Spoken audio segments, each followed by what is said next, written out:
guys, welcome to Mark Knows It All. Today, we will be diving into the world of physics.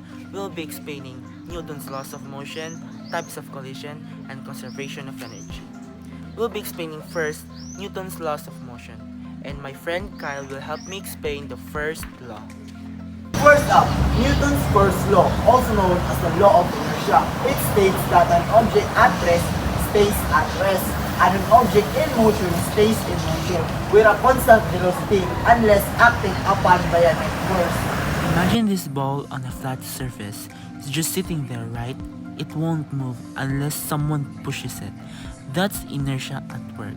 It's resisting any change in its state of rest. Second law, law of acceleration. Force equals mass times acceleration.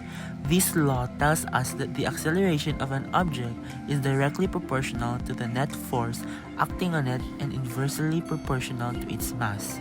For example, if I push this light box with a certain force, it accelerates easily.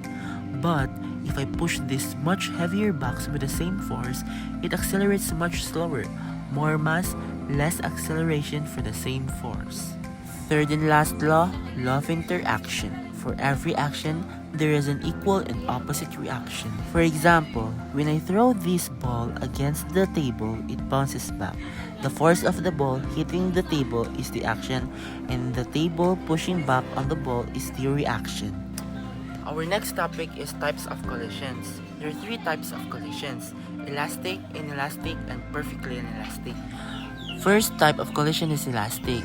Total kinetic energy of the system remains constant before and after the collision, meaning no energy is lost during the impact. For example, imagine two billiard balls hitting each other in a perfectly elastic collision. No kinetic energy is lost.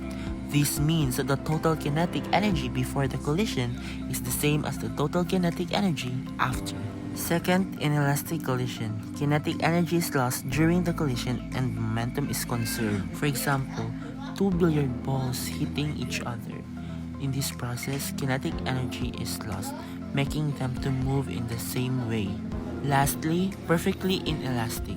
Special type of inelastic collision where the colliding objects stick together after the impact, resulting in the maximum possible loss of kinetic energy. Our last topic is conservation of energy. It sounds fancy, right? But here it is. It's very simple. Conservation of energy says that the energy can't be created or destroyed, it can only change forms. Okay, here's a bouncy ball. When I lift it up, it has potential energy. Energy stored because of its height. When I drop it, that potential energy changes into kinetic energy, the energy of motion. That's all for our topics for today. Thank you for listening and I hope you enjoyed and learned something. Until the next video, bye!